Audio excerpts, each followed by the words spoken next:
Hi friends, welcome back to another episode of Generation Tech. My name is Alan.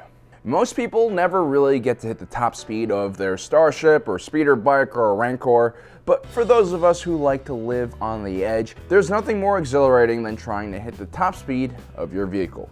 And when you're in space, it's a lot easier to do. There's no air resistance, no stupid Ewoks running into your path. Yes, that's a thing, and it's very dangerous. Did you know on the planet of Endor annually Ewoks cause more than 1.2 billion credits worth of damage by running into the paths of speeders and walkers and all that other stuff? Apparently they have the bone density of a small neutron star, so whenever you do see an Ewok, do your duty and shoot it. Anyway, in the Star Wars universe there are many different metrics to measure speed by. First you have your top in-atmosphere speed. This is limited again by air resistance and wildlife stumbling into your path. Then there's hyperspace speed, which is measured by the class of hyperdrive you're using. And lastly, there's what we'll be talking about today, which is sublight top speed. That's the speed most pilots try to achieve when they're racing away from the authorities or giant acts of genocides they just created. To keep this video simple, we're going to be just looking at cannon ships, starting off with the very rustic Solar Sailor. A gift given to Count Dooku by the Geonosians, this solar-powered vessel rode along the solar winds that ran throughout the galaxy. It's basically as romantic and environmentally friendly as you can get when it comes to space travel. Which is ironic. Why are bad guys in Star Wars always flying around in the most environmentally friendly ships? Does that say anything about our own universe? Could it be that Priuses and Teslas are also driven by evil people? Powered by the unlimited energy of the universe, the Solar Sailor travels at a speed of 36 megalight per hour. On a side note, solar sails are something that our own planet is looking into for future space travel. As of now, it's one of the more viable technologies that could help us reach other systems. Because it never really runs out of fuel, it could constantly accelerate. Scientists predict within 3 years of constant travel, a solar sail vessel can reach the speed of 150,000 miles per hour. Next up on our list of speed is the Lambda class shuttle. This is the ship of choice for high-ranking Imperial officers and rebel infiltrators. Despite its oftentimes precious cargo, the Lambda class ship was quite slow and had just average shielding and defensive weapons. As a matter of fact, without a TIE fighter escort, it was basically a sitting duck. Although one Starfighter was flying one of these and he just started force choking his pursuers. Now that's what I call thinking outside the box. The Lambda class shuttle had a speed of only 54 megalight per hour. That slow speed means the Lambda class shuttle can't even keep up with the ship that usually serves as its base, which is also next on our list. The Imperial Star Destroyer and MC-80 Star Cruiser. Two different philosophies in naval combat from two very different factions. The Imperial Star Destroyer has a storied pedigree that can be traced back to the wedge-shaped Sith destroyers of old. The triangle design allows the ship to make the most out of its huge quantity of turbo lasers and other offensive weapons. The MC-80 for all intents and purposes started life as a civilian ship or structure, depending on who you ask, and given its home-like qualities possessed some of the strongest shielding in the galaxy. Very few ships could withstand the type of punishment a Mon Cala cruiser could. In a way, these two ships were born to fight against each other. And it's not even like they could get away from each other because they both have the same top speed of 60 megalights per hour. Next up is the Providence class Dreadnought of the Separatist Alliance. This heavily armed capital ship was the preferred flagship of Separatist leaders like Admiral Trench, General Grievous, and Count Dooku.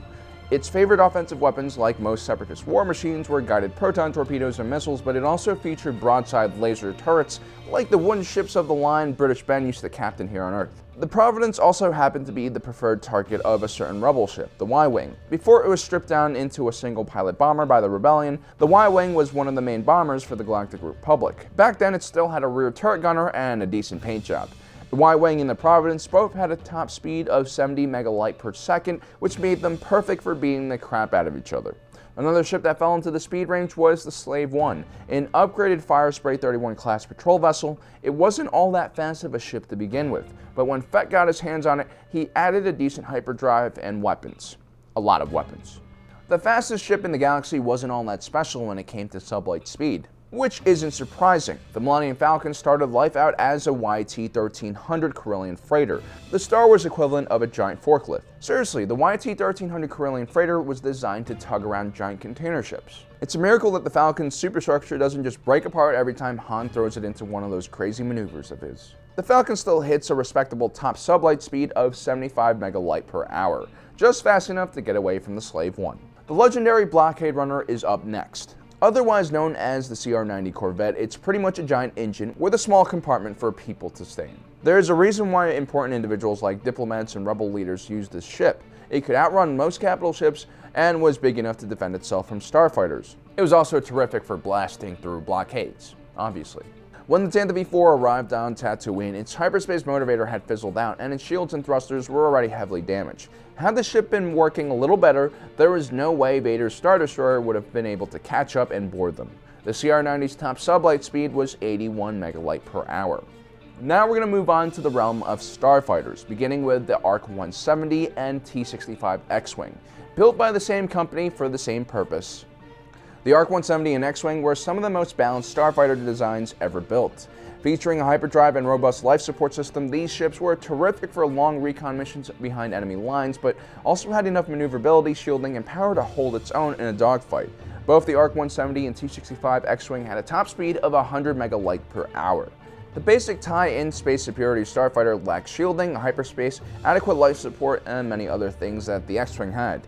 It also just had a top speed of 100 megalight per hour. That was more than adequate for the TIE fighter to maintain its superiority over civilian spacecraft, but when it came up against the X-Wing, the Empire started realizing that they had a serious problem. That's why Imperial designers quickly scrambled to create a new starfighter that could compete against the far superior Rebel snubfighter. The TIE Advance X-1 was the first solution to the X-Wing problem. It had everything an X-Wing had, including the shield's hyperdrive and an upgraded power plant. It had an increased top speed of 105 megalight per hour, making it just fast enough to overtake the X-Wing in a straight line. But because of all the upgrades, the TIE Advance was way too expensive to manufacture in large numbers. This means only special pilots like Vader were given one. That's where the next ship in our list comes in, the TIE Interceptor. This ship lacked a hyperdrive and shields, but had an upgraded power plant and weapons, making it quite a formidable opponent for the X-Wing. It was also affordable enough for the Empire to mass produce, which really started creating huge headaches for the Rebellion. With a sublight speed of 110 megalights per hour, the Interceptor was the fastest production starfighter in the Empire. Next up is the Clone Wars classic Eta-2 Actis-class light interceptor, which served as one of the predecessors for the TIE fighter. It was the preferred fighter for the more skilled Jedi generals who oftentimes stripped these ships down to further reduce its weight. The Eta-2 Actis had a top speed of 118 megalight per hour, but it's still not number one on our list. That honor goes to the A-Wing, the Rebellion's go-to interceptor. Designed for high-speed surgical strikes, the A-Wing was the perfect ship for the Rebellion's hit-and-run strategy. Despite being the fastest ship in the galaxy with a top speed of 120 megalight per hour, it still had shields and hyperdrive. Now, personally, I'm more of a cruiser than a speed freak, so these numbers don't mean that much to me. I'd much rather be piloting something a bit slower and more comfortable like an X-Wing rather than an A-Wing. But that's just me, guys. Let me know in the comments section below what your preference for speed is. And don't forget to subscribe and like us on Facebook if you haven't already. And a special thanks to all you Patreon supporters out there. Whether you're going 20 or 120 megalights per hour, don't forget to wear a seatbelt, because safety. Nah, I'm just joking. I don't think it really matters at that speed whether you wear a seatbelt or not. Just don't hit anything, all right? Thanks for joining us today. If you're watching this, you are Generation Tech.